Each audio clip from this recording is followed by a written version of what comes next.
आज दिल्ली में सफाई कर्मचारी स्ट्राइक कर रहे हैं, जो गरीब लोग हैं जिनको अपनी सैलरी चाहिए। लेकिन दिल्ली की सरकार अच्छी तरह जानती है कि दिल्ली नगर निगमों के पास, दिल्ली में जो नगर निगम है उनके पास वित्तीय संकट है, क्योंकि उनके पास जितने आमदनी का जरिया है उससे ज़्यादा खर्चा है। लेकिन वो इस तरह के उल जलूल स्टेटमेंट दे के अपनी जिम्मेदारी से बचना चाहते हैं, गैर जिम्मेदार बयानबाजी कर रहे हैं, अपनी राजनीतिक रोटियां सेकना चाहते हैं और जिस तरह के अनर्गल आरोप लगा रहे हैं जिसका कोई आधार नहीं है। एक मुख्यमंत्री को इस तरह का व्यवहार शोभा नहीं देता है। हमारी अभी सैलरी 3-3 महीने की सैलरी, अभी सैलरी एक भी अकाउंट में पैसा नहीं आया। कर्मचारियों का किसी का भी डीए नहीं मिला, ना किसी की वर्दी है, ना जूते है, ना चप्पल है। 15-15, 20-20 साल में कर्मचारी एक दार पक्के नहीं होते बेचारे। अब इन किराए पे वैसे रहते, कोई बड़ों से आता, कोई बागपत से आता, बस का भी किराया है। हमारी मांगे है हमारी सैलरी दिलवाई जाए, हमारी वर्दी दिलवाई जाए। सर 20-20 साल से हमारे कर्मचारियों को पक्का नहीं किया गया। सर कूड़े के अंबार आप देख रहे हो, हमने तो सर 20 साल में कभी नहीं देखा ना सर ऐसे हालातों को। लेकिन क्या करें सर, तनख्वाह नहीं मिलती तो क्या करेंगे सर, घर में बैठे हुए हैं। जो अल्टीमेट होगा हमारे नेताओं का स्वीकार होगा। अभी हमारे कर्मचारी कह रहे हैं अभी ना हमारे अकाउंट में कोई सैलरी आई है ना कोई डीए आया है।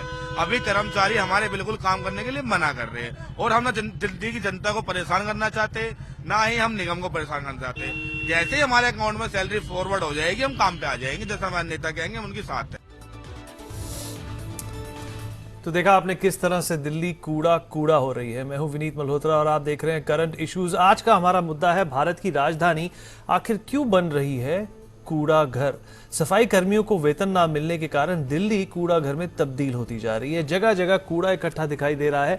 आज से नॉर्थ एमसीडी के वर्कर्स भी बकाया सैलरी न दिए जाने के खिलाफ हड़ताल में शामिल हो गए हैं। तो वहीं राजधानी में सफाई कर्मचारियों को वेतन न मिलने को लेकर हो रही हड़ताल का जिम्मेदार दिल्ली के सीएम अरविंद केजरीवाल ने बीजेपी को बताया है। उन्होंने ट्वीट के जरिए लिखा है कि बीजेपी दिल्ली के साथ गंदी राजनीति खेल रही है। दिल्ली के एक राजनीति का नमूना ये भी है। घुसते हैं इस डिबेट में और जानने की कोशिश करते हैं कि इसका असली कारण क्या है। और आम आदमी पार्टी ने एमसीडी को पिछली सरकारों की तुलना में सबसे ज्यादा फंड्स मुहैया करवाए हैं, ये भी एक फैक्ट है। इसके भी आंकड़े हम अपने दर्शकों को दिखाएंगे। और दूसरी तरफ एमसीडी केंद्र सरकार के अधीन है, इसलिए सफाई कर्मचारियों की मांग पूरी करना केंद्र की एक जिम्मेदारी बनती है, ये भी आम आदमी पार्टी ने साफ कह दिया है। एमसीडी ने आप पर वेतन रोकने का आरोप तक लगा दिया है कि पैसा है पर रिलीज नहीं हो रहा है। ये बीजेपी और आप की मिली भगत है, ऐसा कांग्रेस के अध्यक्ष अजय माकन की टिप्पणी है। और एमसीडी पिछले 2 साल में 5 बार हड़ताल कर चुकी है। ऐसा शायद दिल्ली की राजनीति में कभी नहीं हुआ हो कि 5 बार 2 साल के अंदर अंदर हड़ताल की गई। और अपने मेहमानों से जुड़ते हैं। राजीव बब्बर बीजेपी से हमारे साथ जुड़ रहे हैं, ऋचा पांडे मिश्रा आम आदमी पार्टी से हमारे साथ जुड़ रही हैं और हरिशंकर गुप्ता कांग्रेस से हमारे साथ जुड़ रहे हैं। राजीव बब्बर जी, आपसे शुरुआत करते हैं। अरविंद केजरीवाल का मानना है कि बीजेपी के जो काउंसलर्स हैं उन्होंने जो ट्विटर पे जो भाषा जिसका इस्तेमाल किया था उसको मैं कोट भी करना चाहूंगा कि साइफरिंग ऑफ फंड्स, जो म्युनिसिपल एम्प्लॉयज हैं उनके जो फंड्स हैं वो साइफन ऑफ किए जा रहे हैं, जिसकी वजह से ये एक लॉक जैम क्रिएट हो गया है, ये स्टेलमेट बनी हुई है और जिसकी वजह से इस ईस्ट दिल्ली के जो निवासी हैं उनको इस गंदगी का सामना करना पड़ रहा है। वो बीमारियों के सामने एक तरह से वल्नरेबल दिखाई दे रहे हैं। बब्बर जी, देखिए ऐसा है कि अरविंद केजरीवाल साहब का ये कहने का क्या मतलब है। वो तो हर हफ्ते हर महीने किसी को बेईमान ठहरा देते हैं। यहाँ बहुत सीधा सा बात है। दिल्ली में एमसीडी की कंडीशन ऐसे है जैसे किसी पेशेंट को खून चाहिए हो और डॉक्टर खुद उसकी खून की बोतल छुपा के बैठ जाए। दिल्ली की एमसीडी की जो कंडीशन की जा रही है वो जानबूझ के करी जा रही है, राजनीतिक स्वार्थों के कारण की जा रही है। देश के संविधान में साफ लिखा है कि राज्य सरकारों की जिम्मेवारी है कि वो अपने निकायों को चलाए, उनका पोषण करे, उनकी चिंता करे। लेकिन क्योंकि राजनीतिक से प्रेरित होकर, पार्टीबाजी से प्रेरित होकर आम आदमी पार्टी का केजरीवाल साहब, वो केजरीवाल साहब जिनको अभी थोड़ी देर पहले सिसोदिया साहब ने पंजाब का मुख्यमंत्री डिक्लेयर किया है, वो दिल्ली की निकायों की चिंता कर रहे हैं और उसके बारे में बात कर रहे हैं, शोभा नहीं देता। 5 साल केजरीवाल कहने वाले लोग भाग रहे हैं, कभी गोवा कभी पंजाब, पता नहीं किस धुन से घूम रहे हैं और किस तरीके से दिल्ली को धोखा दे रहे हैं। ये एक बहुत दुखदाई बात है और इसलिए इस बात का कोई मतलब नहीं है। आपको खुद पता है कि जिस ईस्ट दिल्ली कॉरपोरेशन की आज बात हो रही है उसको 1608 करोड़ रुपए तो साल के सिर्फ सैलरी के लिए चाहिए और आप उसको कुछ देंगे नहीं और आप उसके बाद कहेंगे कि वो निकाय जो है वो ठीक नहीं चल रहा और बीजेपी ठीक नहीं चला रही। मुझे लगता है ये कोई अच्छी राजनीति नहीं है पॉजिटिव काम करने की तरफ। खैर मुझे तो लगता है कि अब उनको कहना ही नहीं चाहिए क्योंकि आज से तो वो पंजाब के मुख्यमंत्री डिक्लेयर हो गए हैं, तो इसलिए अब तो उनके पास दिल्ली में तो भी नहीं, उनके पास कोई समय भी होगा बात करने के लिए। चलिए ऋचा के पास चलते हैं। ऋचा, अब अरविंद केजरीवाल एक तरफ से पंजाब की राजनीति में ज्यादा दिलचस्पी दिखा रहे हैं, तो क्या दिल्ली से ध्यान उनका हट गया है? चलिए ऋचा से संपर्क हमारा नहीं हो पाया। हरिशंकर गुप्ता जी के पास चलते हैं, कांग्रेस से हैं वो। हरिशंकर जी, अगर हम आंकड़ों की बात करें तो अपने दर्शकों के साथ भी और आपके साथ कुछ आंकड़े हम शेयर करना चाहेंगे कि दिल्ली सरकार ने 2016-17 के बजट में 609 करोड़ रुपए रिलीज किए थे, 2015-16 में 702 करोड़ किए थे और जब आम आदमी पार्टी दिल्ली पर राज नहीं करती थी तब 2014-15 में 441 करोड़ रुपए उन्होंने रिलीज किए थे, जो पहली सरकार थी कांग्रेस की आपकी, और 2013-14 में 416 करोड़ रुपए और 12-13 में 399 करोड़ रुपए रिलीज किए गए थे। कहने का मतलब ये है कि आम आदमी पार्टी के राज्य में पैसे जो थे वो ज्यादा रिलीज किए गए, पर सबसे ज्यादा हड़तालें भी हुई। ये बहुत ही एक डायनामिक समीकरण है, एक बहुत ही डायनामिक सिचुएशन है। इसका क्या हल दिखाई देता है आपको? देखिए विनीत जी, मैं साफ साफ कहना चाहूंगा कि ये आंकड़ों के राजनीति में उलझाने की कोशिश हो रही है। अगर हम आंकड़ों के ऊपर ही जाएं, आपने ठीक कहा है, देखने में तो लगता है कि दिल्ली सरकार ने 16-17 के अंदर और 15-16 में पैसा ज़्यादा दिया है, लेकिन अगर आप कंपेयर करें टोटल जो प्लान आउटले है गवर्नमेंट ऑफ दिल्ली का, उससे उस समय 12-13 में और 13-14 में जो कॉरपोरेशन को पैसा मिला था उससे कंपेयर करें तो 11.76% की प्रोजेक्शन उस समय की गई थी। अगर उसी को अगर आज दें तो 700 करोड़ रुपए आज भी उस समय को कंपैरिजन करके 700 करोड़ रुपए आज भी एमसीडी को दिल्ली सरकार ने कम दिया है। आंकड़ों में ना उलझाने की कोशिश करें। दिल्ली की जनता को इस बात से कोई लेना देना नहीं है कि किसने कितना पैसा किसको दिया है, किसने कितना पैसा किससे दिया है। दिल्ली की जनता को सिर्फ एक चीज मालूम है कि झाड़ू लेकर केजरीवाल आए थे और स्वच्छता का अभियान नरेंद्र मोदी ने चलाया था। दोनों के अभियानों का हवा निकली हुई है और दिल्ली पूरे 2 साल से कूड़ा कूड़ा हुई है। 5वीं बार दिल्ली में हड़ताल गई। पिछली बार हड़ताल हुई तो इस एमसीडी के अंदर राहुल गांधी खुद चले गए थे। अब फिर राहुल गांधी कह रहे हैं कि अगर ये लोग नहीं मानेंगे, नहीं पैसा देंगे तो मैं खुद जाकर धरने पर कर्मचारियों के साथ में बैठूंगा। कहने का तात्पर्य ये है कि एमसीडी में बीजेपी की सरकार भ्रष्ट के अलावा जितना उनको भ्रष्ट कहा जाए उतना उनका कम है। पैसा साइफोन ऑफ करते हैं। जो पैसा सफाई कर्मचारियों की सैलरी के लिए या दूसरे अलाइड एजेंसीज की सैलरी के लिए दिया जा रहा है, वो पैसों को दूसरी जगह पर लगा रहे हैं। अभी ईस्ट एमसीडी को इतने सारे ट्रक खरीदने की क्या जरूरत थी? इतने सारे ट्रक खरीदे, करोड़ों रुपए ट्रक खरीदने में लगा दिया। सैलरी की पेमेंट इनसे नहीं हो रही है। जहां पर कमीशन मिलने की गुंजाइश है वहां पर वो काम वो करेंगे, लेकिन जरूरी चीजें नहीं करेंगे। इसी प्रकार से दिल्ली सरकार में तो आज तो सिसोदिया साहब ने वैसे भी कह दिया कि पंजाब के मुख्यमंत्री केजरीवाल जी होने वाले हैं। 1-2 मंत्री हवाला में पकड़े जा रहे हैं, बाकी मंत्री पंजाब में घूम रहे हैं, तो दिल्ली देखेगा कौन? जी, दिल्ली देखेगा कौन? ऋचा पांडे हमारे साथ दोबारा जुड़ गई हैं। ऋचा, बब्बर साहब ने भी यही फरमाया और गुप्ता जी ने भी यही कहा कि अरविंद केजरीवाल का ध्यान अब दिल्ली की तरफ रहा नहीं। दिल्ली एक ऐसा स्टेट है, नेशनल कैपिटल टेरिटरी ने उनको एक मतदान के द्वारा यहाँ का सीएम बनवाया, पर काफ़ी विशेषज्ञों का मानना है कि उनका ध्यान अब दिल्ली से हट गया। इसी वजह से ये जो एक डायनामिक सी सिचुएशन पैदा हो गई है कि 2 साल में 5 बार हड़तालें कर चुके हैं एनडीएमसी के स्टाफ।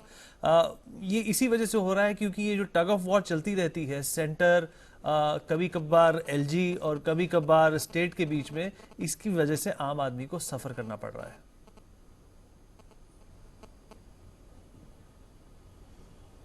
जी विनीत, सबसे पहले तो मैं ये कहना चाहूँगी कि आम आदमी पार्टी एमसीडी को नहीं चलाती है, एमसीडी को चलाती है भारतीय जनता पार्टी।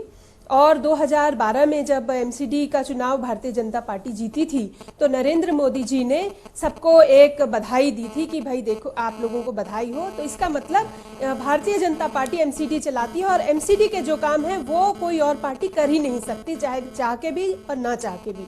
दूसरी बात यह है कि पिछले 2 सालों में सबसे ज्यादा 2.5 से भी ज्यादा प्रतिशत जो एमसीडी का आउटले है 2014-15 में एमसीडी का आउटले 441 करोड़ था और 395 करोड़ रिलीज हुआ था, जबकि पिछले 15-16 में हमारी सरकार के दौरान हमारा जो कंट्रीब्यूशन था 702 करोड़ था और उस 702 करोड़ रिलीज किया हमने और 16-17 के दौरान अभी तक 605 करोड़ था जो हम अभी तक रिलीज कर चुके हैं। तो हमारा जो आउटले है वो हम रिलीज कर चुके हैं। दूसरी बात, राहुल गांधी जो अभी अभी रिफ्रेश होकर आए हैं हॉलिडे से, वो लाइन में भी लग चुके हैं और देख चुके हैं और उन्होंने लोकसभा नहीं चलने दी और अब वो यहाँ पर कूड़े की राजनीति में भी कूदना चाहते हैं। बहुत बहुत स्वागत है उनका, क्योंकि ऐसा मैं जानना चाहती हूँ, मैं उन दोनों पार्टियों से पूछना चाहती हूँ ऐसा कैसे होता था कि 100 रुपए में उनका खर्चा पहले चल जाता था 2 साल पहले तक,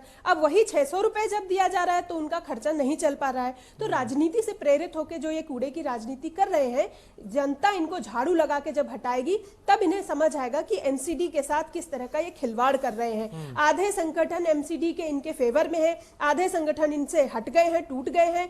तो एमसीडी के कर्मचारी भी त्राही त्राही कर रहे हैं, वो समझ रहे हैं कि जो ये फ्रंटल ऑर्गेनाइजेशन से ये स्ट्राइक करवा चुके हैं, एनजीटी ने इनको लताड़ लगाई है, हाईकोर्ट अच्छा चलिए वापस आते हैं आपके पास। एक बार नहीं 5-5, 6-6 बार लताड़ लगाई है।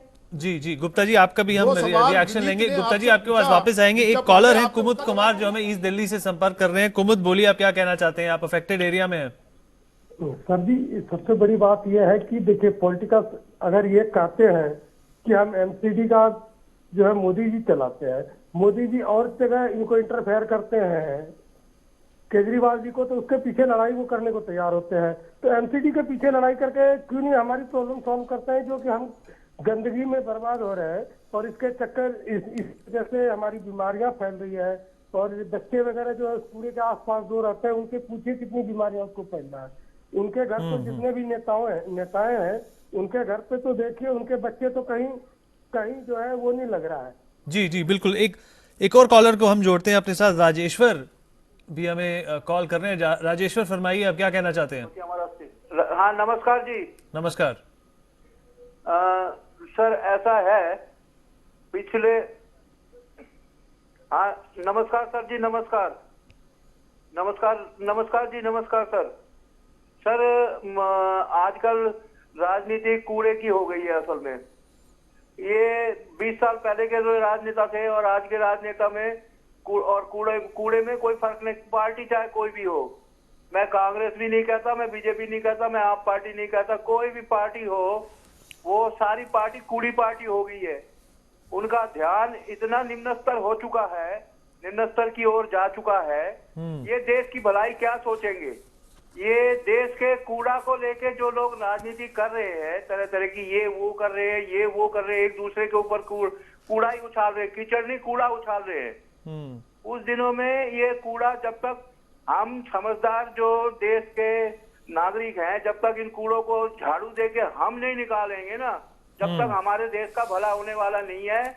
उसी का फायदा ये तीनों चारों पार्टियां ले रही हैं और देती रहेगी। नमस्कार जी, बहुत बहुत धन्यवाद अपने रिएक्शन के लिए। बब्बर साहब आपके पास वापस आते हैं कि हमारे पहले कॉलर ने भी फरमाया कि एमसीडी बीजेपी के कंट्रोल में है, तो सेंटर क्यों नहीं एक तरह से फटकार लगाता है, उनको ये इस बात का एहसास दिलाता है कि कर्मचारियों को तनख्वाह ना मिलने की वजह से जो इनकन्वीनियंसेस वहाँ के रेजिडेंट्स को सहनी पड़ रही हैं वो एक तरह से काफ़ी नुकसानदेही है। बीमारियां फैलने का डर है, गंदगी फैलने का डर है और साथ ही साथ हमारे पास जो 4 लैंडफिल्स हैं उसमें से 3 लैंडफिल्स ऐसी हैं जो कैपेसिटी अपनी क्रॉस कर चुकी हैं। अगर हमें दोबारा जो कूड़ा आता है 10,000 टन से ज़्यादा कूड़ा जो आता है उसको हमें संभालने के लिए, उसको कहीं डिस्पोज ऑफ करने के लिए कम से कम 600 एकड़ और जगह चाहिए। तो ये भी एक ऐसा क्या कहते हैं फैक्ट है जो एक जो सेंटर ही जिसको एड्रेस कर सकता है।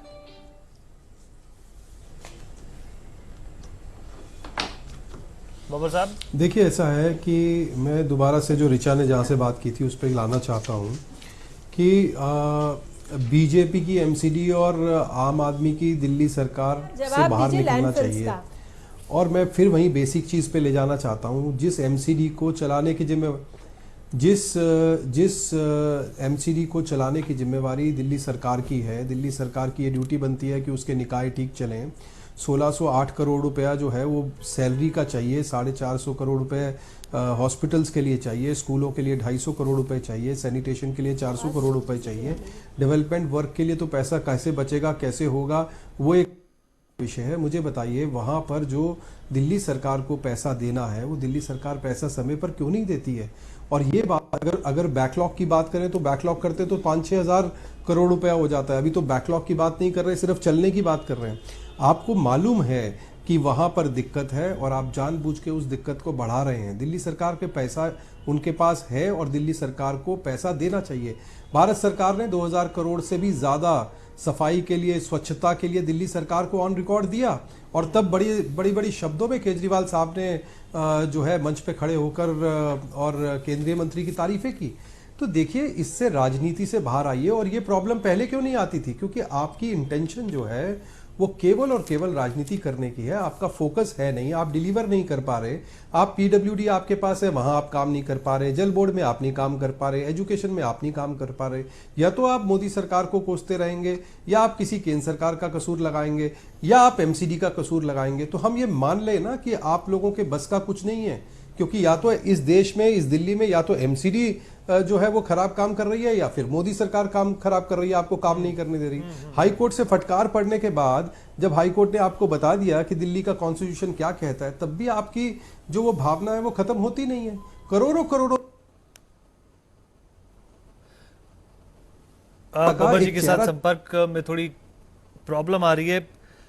हरिशंकर गुप्ता जी, आपके पास आना चाहूंगा। अगर हम दिल्ली की सफाई की बात करें तो 3-4 जोन्स में जो दिल्ली बटा हुआ है, कुछ जोन्स को प्रेफरेंस दिया जाता है। लुटियंस दिल्ली की अगर हम बात करें, वहाँ पे सफाई अच्छे से होती है, गंदगी नज़र नहीं आती है। पर अगर ईस्ट दिल्ली की कुछ इलाकों की बात करें तो वहाँ पे गंदगी, खासकर जब ये हड़तालें नहीं भी चल रही होती तब भी बहुत दिखाई देती है। ये जो एक स्टेप मदरली ट्रीटमेंट है, इससे भी दिल्ली के निवासी काफ़ी परेशान है। इसका क्या हल दिखाई देता है आपको? नहीं, उसमें थोड़ा सोचने का फर्क ये है कि ईस्ट दिल्ली के अंदर अनऑथराइज कॉलोनीज और अनरेगुलराइज कॉलोनी ज़्यादा है। इसलिए वो जो कॉलोनीज वहाँ पर बनी हुई है वो पूरी मैनेजमेंट से नहीं बनी हुई हैं, अनऑर्गेनाइज कॉलोनीज हैं। इसलिए वहाँ पर सफाई की समस्या हमेशा बनी रहती है। और आपका जो एनडीएमसी का एरिया है या दूसरे जो दिल्ली के साउथ दिल्ली के एरिया है, नॉर्थ दिल्ली के जो एरिया है, उनके कंपैरिजन में, ईस्ट दिल्ली के कंपैरिजन में वो एरिया ज़्यादा ऑर्गेनाइज्ड है। इसलिए आपको लगता है कि वहाँ सफाई दूसरे तरीके से हो रही है, स्टेप मदरली ट्रीटमेंट हो रहा है, ऐसी कोई बात मुझे नहीं समझ में आती। अच्छा। लेकिन मैं यहाँ पर एक बात जरूर कहना चाहूंगा। ऋचा पांडे जी ने भी जैसे अभी कहा कि मैंने जैसे अपनी बात को कहा था, उन्होंने भी कहा कि हमने पैसा ज्यादा दिया है। मैं कहता हूं कि आज भी 700 करोड़ रुपया अगर हम 12-13 और 13-14 को कंपेयर करें, उस समय का जब प्रोजेक्शन को कंपेयर करें तो 700 करोड़ रुपया आज भी दिल्ली सरकार को एमसीडी को देना चाहिए, ताकि इनकी समस्या जो दूर हो जाए। 700 करोड़ रुपया शॉर्टफॉल है अगर हम पुराने आंकड़ों को कंपेयर करें। ये जो ज्यादा देने के जो आंकड़े हैं, इसमें उलझाकर दिल्ली की समस्या को बढ़ाइए नहीं। और मैं तो ये कह रहा हूं कि 2 साल से केजरीवाल सरकार ने जो लेफ्टिनेंट गवर्नर के साथ में एक झगड़ा खोल के रखा था, बात पर विवाद, बात पर झगड़ा होता था, उसका साफ सब पता लग गया कि केजरीवाल शुरू से ही दिल्ली की राजनीति नहीं करना चाहते थे। केजरीवाल पंजाब की राजनीति करना चाहते थे। इसलिए दिल्ली के अंदर दिल्ली के लोगों को गुमराह करते रहे, दिल्ली के लोगों को भ्रम में डालते रहे और लगातार झगड़े की स्थिति बना के रखी, ताकि दिल्ली के लोगों का ध्यान उस तरफ ना जाए कि दिल्ली की सरकार काम नहीं कर पा रही है, और खुद अपने आप को पंजाब में लगा के रखा है। जी बिल्कुल। तो सिर्फ ऋचा पांडे जी के माध्यम से कहना यह है कि कोई जिम्मेदार आदमी, केजरीवाल जी अगर यही चाहते हैं कि वो पंजाब की राजनीति करें, तो किसी जिम्मेदार आदमी को अपनी जिम्मेदारी दे दें, ताकि कम से कम दिल्ली के लोगों का भला होता रहे। जी बिल्कुल। और ऋचा के पास हम जाएंगे उनके रिएक्शन के लिए। सुदीप हमें बिहार से फोन कर रहे हैं। सुदीप, फरमाइए, आप क्या कहना चाहते हैं? मेरा प्रश्न आप प्रवक्ता से है, ऋचा पांडे मिश्रा से, कि अभी इलेक्शन के टाइम में वो जिसका चीफ मिनिस्टर ही पंजाब में घूम रहा हो, उस दिल्ली का क्या हाल होगा? और दूसरा सवाल यह है कि वो जो बीजेपी पर आरोप लगा रहे हैं कि ये नहीं दिया, वो नहीं दिया, तो ऋचा पांडे ये बतावे कि जो जिसका चीफ मिनिस्टर इलेक्शन घोषणा पत्र में यह कर सकते हैं कि मैं बिजली फ्री, पानी फ्री, सड़क सब कुछ सब ठीक कर दूंगा, क्या एक कचरा सफाई नहीं करा सकते हैं? सो मतलब की बात यही है कि अगर आदमी जब मंत्री और नेता बन जाता है तो पब्लिक के सुखों को वो भूल जाते हैं। मैं उनसे ये पूछना चाहता हूँ क्या ये चीफ मिनिस्टर की जवाबदेही नहीं है कि उसके स्टेट में कम से कम सफाई की व्यवस्था हो सके? और इसके लिए आरोप प्रत्यारोप की राजनीति करते हैं तो ये तो उनकी कमी है। उनको भी दिल्ली छोड़कर क्या पंजाब में रहना चाहिए महीनों दिनों से? जी ऋचा, मैं भी आपसे एक सवाल करना चाहता था पर हमारे दर्शक आपसे ये सवाल पूछ बैठे हैं, आप इसका जवाब दे देंगी तो फिर मैं अपना सवाल पूछूंगा आपसे। अरविंद केजरीवाल पंजाब में क्या कर रहे हैं जब दिल्ली में इतनी बड़ी समस्या खड़ी हुई है? जी सुदीप जी,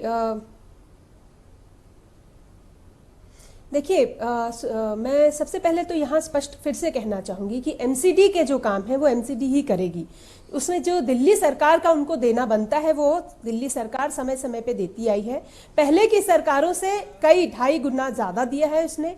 और अगर हमारे कांग्रेस के मित्र ये कह रहे थे कि चौथे वेतन आयोग को लाना चाहिए, बीजेपी के मित्र भी ये कह रहे थे, तो अगर वे लोग, अगर सेंट्रल गवर्नमेंट दिल्ली सरकार के साथ मिलकर लाती है तो हम उसमें हम बिल्कुल आगे आके उसको लागू करने में कोई हिचक नहीं हमारी तरफ से है।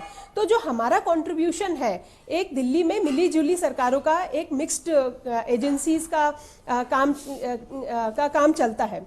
दूसरी तरफ एक मीडिया की तरफ भी अगर हम देखें तो ये देखेंगे कि कोई भी चीज दिल्ली में हो रही है, चाहे वो हमारे अंडर आती हो, लैंड की हो या लॉ एंड ऑर्डर की हो, उसके ऊपर आप सीधे हमसे प्रश्न पूछते हैं। अब कूड़ा उठाने का जो काम है, जो कि जिसके ऊपर इस वक्त बीजेपी राजनीति भी कर रही है, उस पे आप हमसे प्रश्न पूछ रहे हैं, परंतु जो 10 सालों से ये बीजेपी में है, जो भारतीय जनता पार्टी, आप उनसे प्रश्न उस तरह से नहीं पूछ रहे हैं। ये बहुत ही सोचने का विषय है। मैं तो धन्यवाद देना चाहूंगी मीडिया के साथियों को कि सर्जिकल स्ट्राइक पे आपने हमसे नहीं प्रश्न पूछा, अरविंद केजरीवाल का चेहरा नहीं लगाया।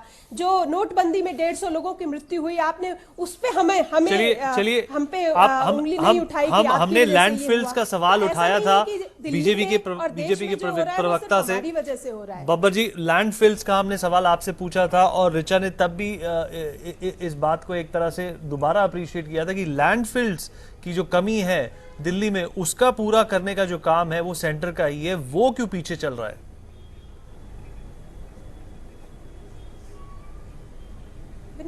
देखिए, ऐसा है, उसमें भी जो हमारा काम है वो बिल्कुल ठीक चल रहा है, उसी स्पीड पे चल रहा है और उसके कारण आज कूड़े की समस्या नहीं है। प्लीज समझिए जरा, आज की जो कूड़े की समस्या है उसको समझने। और ऋचा जी को मैं बार बार ये कहना चाहता हूँ, ये क्यों कह रही है कि एमसीडी का काम है? इनको ये पता होना चाहिए ना कि कॉन्स्टिट्यूशन क्या बोलता है। संविधान कहता है कि सरकार की जिम्मेवारी है कि वो अपने निकायों की चिंता करें। आपका हाल ऐसे डॉक्टर के जैसा हो रहा है जिसने ब्लड चढ़ाना है अपने मरीज को और उसको ब्लड नहीं दे रहा, बल्कि ब्लड की बोतल छुपा के बैठा है। आप लोग राजनीति कर रहे हैं, आप मिसगाइड कर रहे हैं। आप बीजेपी और आम आदमी पार्टी और कांग्रेस में मत बांटिए। आप अपने जो अधिकार हैं उनके साथ साथ अपनी ड्यूटीज की भी तो बात कीजिए ना। आज दिल्ली सरकार की जिम्मेवारी है ये जो शॉर्टफॉल है उसकी चिंता करना। बजट पहले बना दिया। ईस्ट एमसीडी को मैडम 650 करोड़ की इनकम थी, आज उन्होंने उसको इंक्रीज करके 850 करोड़ कर दिया है। ये नॉन प्रॉफिट ऑर्गेनाइजेशन है, आपको उसको पैसा देना है, ये आपको पता होना चाहिए। 1608 करोड़ रुपए उनको चाहिए सैलरी देने के लिए, हॉस्पिटल्स के लिए, स्कूलों के लिए, सैनिटेशन के लिए पैसा चाहिए, वो आपको पूरा करना है। बजट में प्लान आपको करना है, आप उसको एमसीडी में मत डालिए।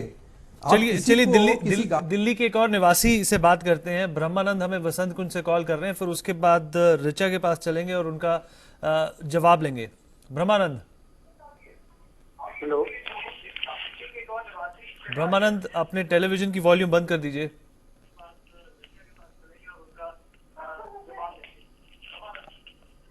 हाँ जी, हेलो। हाँ जी, फरमाइए ब्रह्मानंद।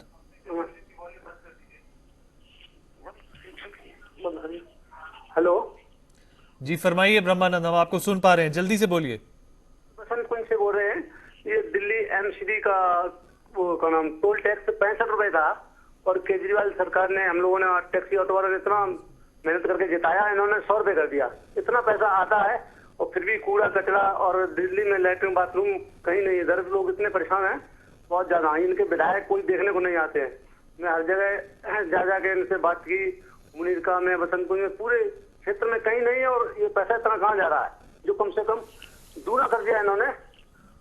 एमसीडी का किराया दूना कर दिया, जो टोल लगता है 1 मिनट में, अगर दोबारा जाओ तो फिर दोबारा लग जाता है। चलिए ऋचा के पास वापस चलते हैं। ब्रह्मानंद का ये कहना है और बब्बर साहब भी वही फरमा रहे थे कि 1110 करोड़ रुपए का बजट जो था ऋचा, वो आपके उप मुख्यमंत्री मनीष सिसोदिया ने एक तरह से वादा किया था एमसीडी को पिछले साल मिलेगा, वो भी अभी तक बकाया है, वो पैसा भी नहीं मिला है, जिसकी वजह से ये एमसीडी का कहना है और मैं कोट कर रहा हूं, उनकी सैलरीज उन्हें वक्त पर नहीं मिल पा रही हैं और उन्हें हड़ताल पर जाने पर मजबूर किया जा रहा है।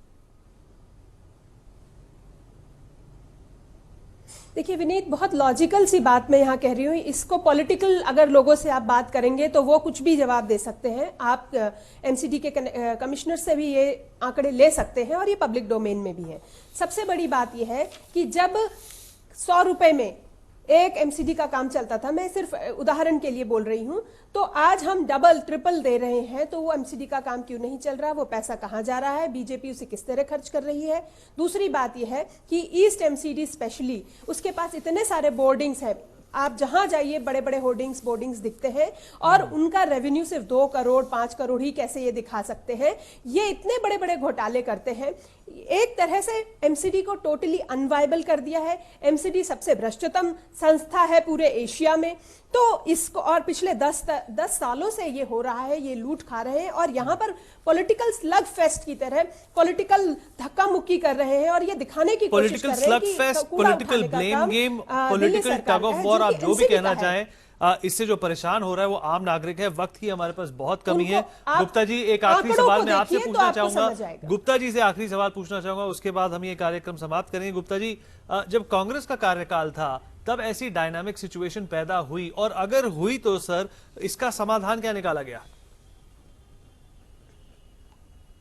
2 बातें मैं यहां पर कहना चाहूंगा, फटाफट 2 बातें कहूंगा। पहली बात तो यह है कि ऋचा पांडे जी से ये पूछ लीजिए कि 4th पे कमीशन जब टेबल कर दिया गया दिल्ली विधानसभा के अंदर, वो लागू क्यों नहीं कर रहे हैं ये लोग।